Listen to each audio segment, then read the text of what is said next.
Gospod Zorec bo ostal v Sloveniji še nekaj dni. Zato smo pripravili z njim večer, kjer bomo kaj več izvedeli o njegovem delu, življenju, koreninah. Vabim vas, da v sredo ob 20. pridete v staro šolo, kjer bo prostor tudi za vaše vprašanja, predvsem pa bo, menim, da zelo zanimivo.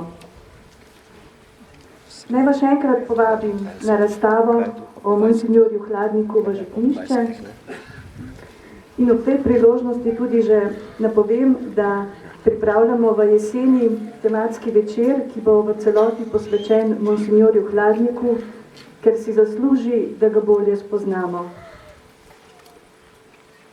Ob 70. obletnici konca vojne in začetka totalitarnega režima je Nova slovenska zaveza izdala zbornik z naslovom Temelj prihodnosti, kjer so svoja razmišljanja predstavili najvidnejši člani Nove slovenske zaveze.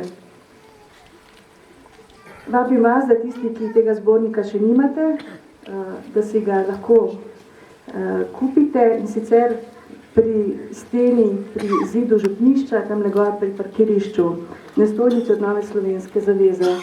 Cena zbornika je 10 €.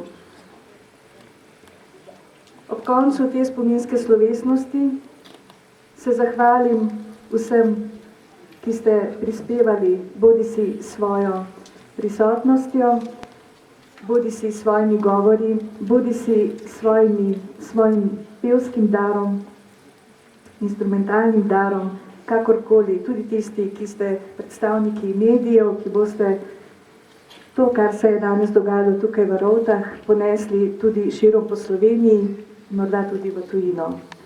Hvala lepa vsem. Poslovili se bomo tako kot običajno s pesmijo Moja domovina.